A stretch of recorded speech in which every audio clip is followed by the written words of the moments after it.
नमस्कार, मैं हूं रूपेश कुमार और आज हम अहमदाबाद में खड़े हुए हैं। इसे हम शुद्ध शब्दों में बोलें तो हमारे राष्ट्रपिता महात्मा गांधी के विचारों की नगरी अहमदाबाद नगरी, और ये है मेमनगर हेलमेट चार रास्ता, जहां पर लगा हुआ है बुक फेयर। इस मेले का ये पहला गेट है। आइए हम आपको मेले के अंदर ले चलते हैं।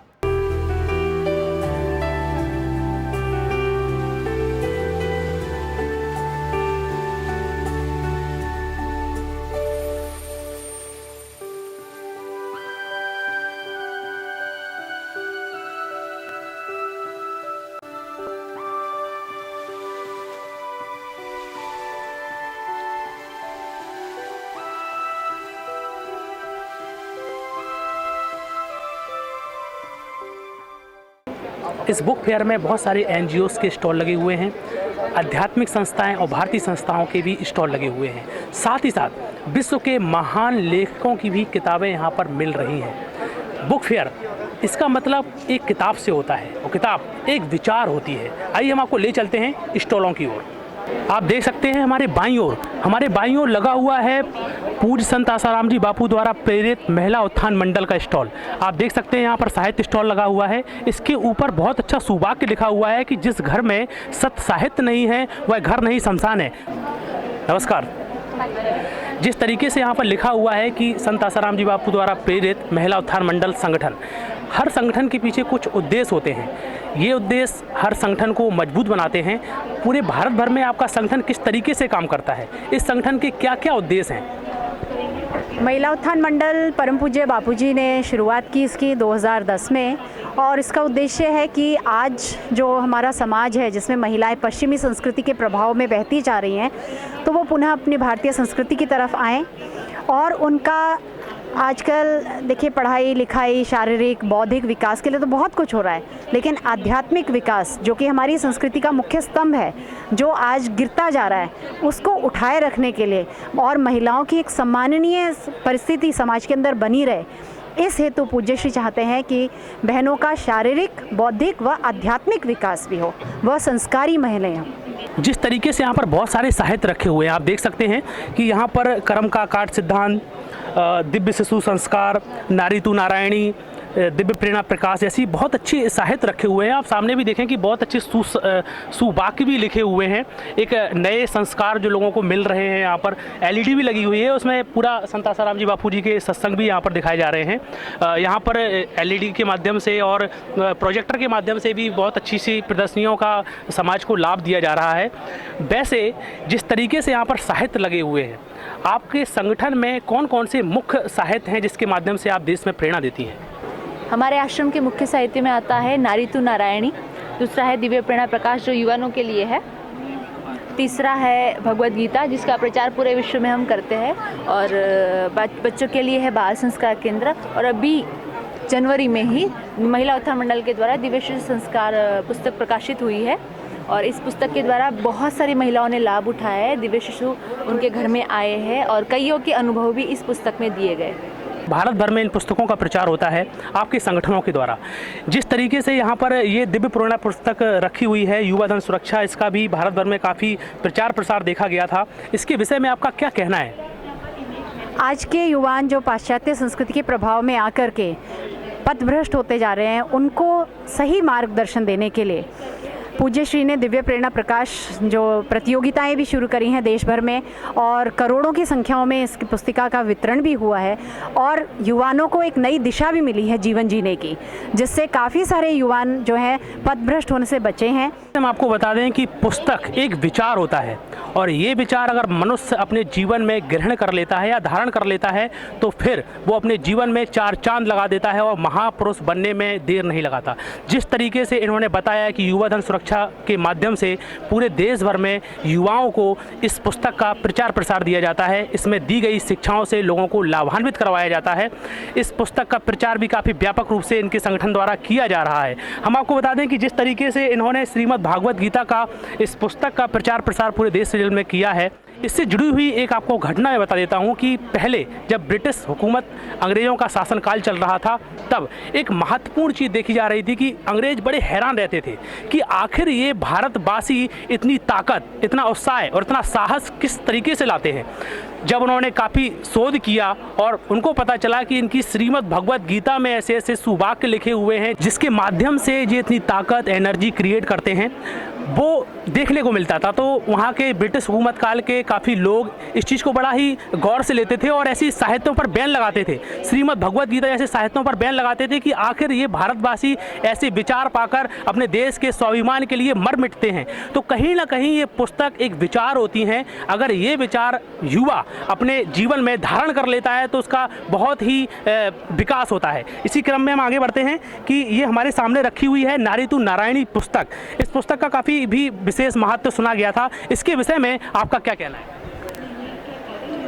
मनुष्य जीवन का एक जो मुख्य उद्देश्य है जिससे सबकी दृष्टि हटती जा रही है वो है कि मोक्ष की प्राप्ति, क्योंकि पशु पक्षियों में इतनी बुद्धि नहीं होती है कि वो जाने कि हमारा जीवन, हमारा जन्म किस लिए हुआ है।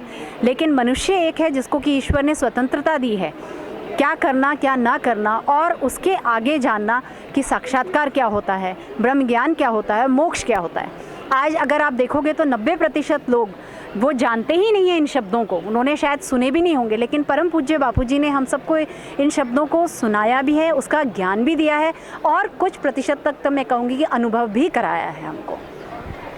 जिस तरीके से उन्होंने बताया कि एक महत्वपूर्ण ज्ञान और एक विचार जो कि संत आसाराम जी बापू द्वारा महिलाओं को मिलते हैं इन पुस्तकों के माध्यम से, आइए हम आपको दिखा देते हैं इस पुस्तक में कि क्या क्या विशेष दिया हुआ है। हम इसके पहले चैप्टर को खोलते हैं और हम आपको दिखा दें कि इसमें संयमनिष्ठ सुएसा का इसमें विवरण दिया गया है। बहुत अच्छी तरीके से इसमें बताया गया है कि हमारे भारत में ऐसी महान नारियाँ हुआ करती हैं और इसी के आधार पर पुस्तक में लेख हैं और जिससे कि आज के लोगों को प्रेरणा मिलती है।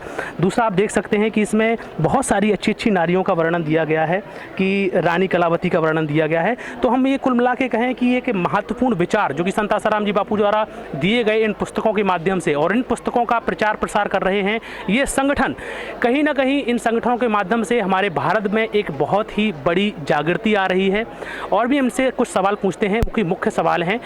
आप देख सकते हैं कि भारत भर में आज के समय नारियों के लिए बहुत सारे सवाल उठ रहे हैं, मुद्दे उठ रहे हैं, उनके ऊपर हो रहे अत्याचारों के ऊपर कभी नारियों की सुरक्षा के विषय में विचार किया जाता है। तो उस दृष्टि से आपके संगठन का क्या कहना है? देखिए, आज जो समाज में विकास विकास बोलते हैं सब लोग कि सब महिलाओं का विकास होना चाहिए, बच्चों का विकास होना चाहिए, लेकिन पाश्चात्य संस्कृति से जो भी यहाँ पर संस्कार आ रहे हैं उसमें कहीं विकास की आड़ के पीछे शोषण बढ़ता जा रहा है। जबकि कोई भी समाज जो है और कोई भी संस्कृति उसके मुख्य स्तंभ होते हैं संयम, शील, सदाचार, चरित्र। और हमारे देश में ऋषि मुनियों ने इन्हीं पर जोर दिया था। लेकिन पाश्चात्य संस्कृति जब से यहाँ आती गई है उसके घात प्रतिघात होते गए हैं, तो इन्हीं सब पे कुठाराघात हुआ है।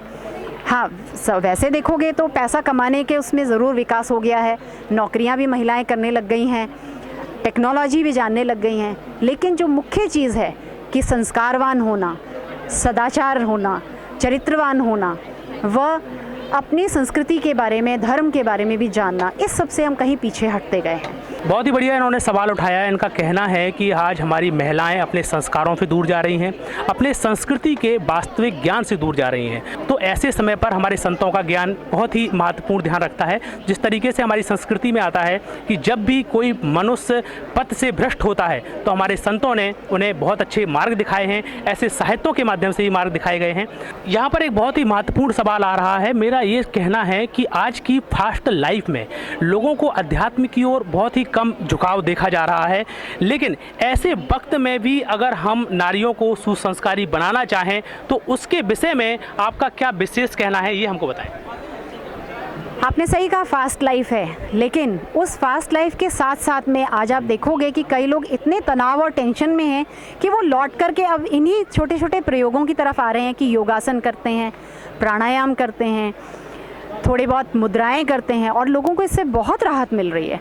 और इसका महत्व भी जान रहे हैं। हास्य प्रयोग हमारे पूज्य श्री बताते हैं, ओमकार का जप करके हास्य प्रयोग करने से कितना हमको राहत मिलती है। वही चीज़ लाफिंग क्लब्स के रूप में विदेशों से लौट करके आ रही है।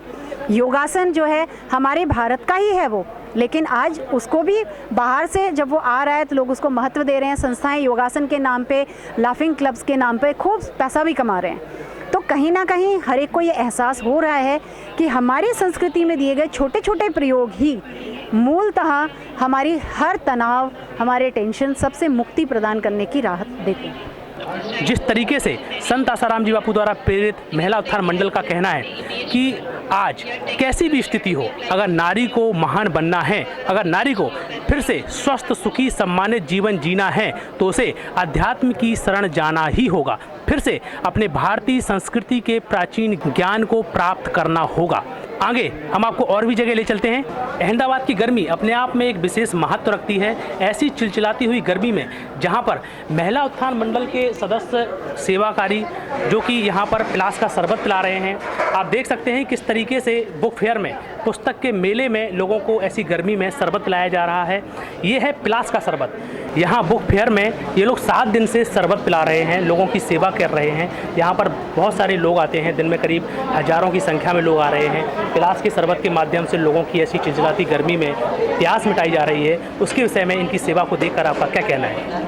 ये पहले तो मैं पलास के शरबत के विषय में कहना चाहूँगा।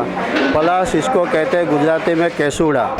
जो बापू ने यहाँ पर लिखा है उसके गुण के विषय में, इसको मैंने पिया है और उसका जो लिखा है उसका अनुभव भी किया है कि वो शरीर में किस प्रकार से ठंडक देता है। तो वाकई ये बेहतरीन चीज़ बनाई है बापू ने, जिसको सबको इस गर्मी में सेवन करना चाहिए।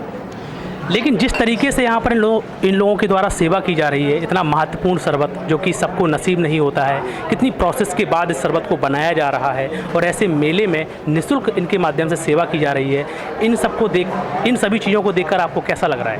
ये महिलाओं को बहुत धन्यवाद। ये जो कार्य हो रहा है वो काबिल तारीफ़ है, उनका कोई मुकाबला नहीं कर सकता। इतनी गर्मी में ये जो ठंडक देने वाला जो शरबत ये महिलाएँ बना करके देती है वो वाकई सराहनीय है और ये अद्भुत कार्य है। आपके माध्यम से पिलास का शरबत पिलाया जा रहा है, आपको कैसा लग रहा है, कैसा फील हो रहा है ये सब सेवा करके? बापूजी ने हम सबको मानव की सेवा करना सिखाया है। हम सबको शरबत पिलाते हैं तो बहुत ही तसल्ली होती है, क्योंकि नर की सेवा ही नारायण की सेवा है।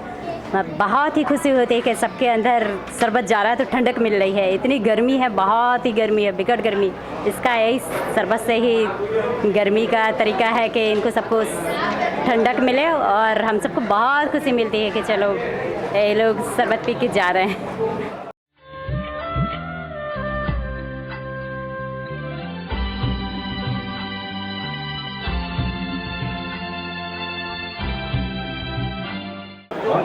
हमारी बाईं ओर प्रभात प्रकाशन साहित्य स्टॉल लगा हुआ है। आइए हम आपको यहाँ ले चलते हैं और उनसे जानते हैं कि जिस तरीके से 7 दिन से ये सतत सेवा दे रहे हैं, साहित्य के विषय को लेकर समाज को साहित्य पहुँचा रहे हैं और एक भरपूर तरीके से सेवा कर रहे हैं। कि इस तरह के मेले बार बार लगाए जाने चाहिए और सरकार को इस पर बहुत ध्यान देना चाहिए। सब्सिडी लोगों को, वो जो ऑर्गेनाइज करते हैं उन्हें सहायता करनी चाहिए उनकी। ये साहित्य के लिए यही है, अच्छे साहित्य बिकनी चाहिए, अच्छे साहित्य में प्रतिबंध नहीं लगना चाहिए। बहुत सारे लोग इस तरह के आ जाते हैं मेले में, ऐसे साहित्य बेचते हैं, उससे इसमें बहुत बड़ा प्रभाव पड़ता है। आज का युवा पीढ़ी जो है ना, वो इसके ई बुक्स की वगैरह और इस तरह से जो बुक्स आ गई है उसकी वजह से ये साहित्य से हट रहा है, बहुत दूर चला जा रहा है। हमारे बाईं ओर लगा हुआ है स्टॉल, आप देख सकते हैं कि वानप्रस्थ साधक आश्रम वैदिक प्रकाशन, इसकी ओर चलते हैं। संत आसाराम जी बापू के सानिध्य में 2000 साहित्यों का निर्माण किया गया। पूरे भारत के करोड़ों लोग एक साथ उन साहित्यों का लाभ लेते हैं। सत्संग जब उनके आयोजित होते हैं तो लाखों लोगों की भीड़ होती है, फिर एक साथ कई लोगों तक वो साहित्य जाता है। लेकिन आज कई लोगों का ये कहना है कि षड्यंत्र के माध्यम से उन्हें आज जेल में डाला गया है। आज हमारे सामने एक प्रकाशन के भाई खड़े हुए हैं, उनसे जानते हैं। देखिए, मूलभूत बात ऐसी है कि हमारी संस्कृति उसको कोई पहुंच नहीं सकता। हम जन जन तक पहुंचते हैं, लोग हमारी बात समझते हैं। और आसाराम जी जैसे संत इस प्रकार के अभियान में सफल भी होते हुए जब विदेशी ताकत देखती है तो हमारी संस्कृति में जो भी ऊपर उठता है उसको नीचे गिराने के षड्यंत्र विभिन्न रूप से रचा जाता है। ये आसाराम जी के साथ जो भी हुआ है उसमें सारी विदेशी ताकतों का काम हुए जो हमारी संस्कृति को नष्ट भ्रष्ट करने के लिए है। इतिहास को देखें तो इतिहास में स्वामी दयानंद जी सरस्वती हुए, उन्होंने भी अपनी संस्कृति के पुनरुद्धार में जो कार्य किया तो उनको भी जहर देकर के मारा गया। और इसी प्रकार आज आसाराम जी महाराज इस प्रकार का काम कर रहे हैं तो इसमें भी विदेशी ताकत उनको लगा करके उनकी छवि को बिगाड़ने का प्रयास कर रहे हैं। तो ये सरासर आसाराम जी बापू के ऊपर जो केस लगाया गया है वो सदंतर झूठा है, किसी भी तरीके से वो साबित नहीं हो रहा है। फिर भी विदेशी ताकत इतनी काम कर रही है कि हमारी सरकार भी उसके ऊपर कुछ सोच विचार नहीं कर रही है। आपने देखा वैदिक प्रकाशन के कार्यकर्ताओं द्वारा कितने अच्छे तरीके से कहा गया कि संत आसाराम जी बापू के ऊपर जो भी आरोप लगे हैं सब मिथ्या हैं। आज हमारे देश के महान संतों को फंसाया जा रहा है, जिन संतों के माध्यम से करोड़ों करोड़ों की तादाद में साहित्यों का प्रचार प्रसार होता है, एक अच्छे विचार समाज के सामने जाते हैं, उन संतों को आज समाज से दूर किया जा रहा है। एक व्यापक साजिश की जा रही है, इस बात को आपको आज समझना होगा।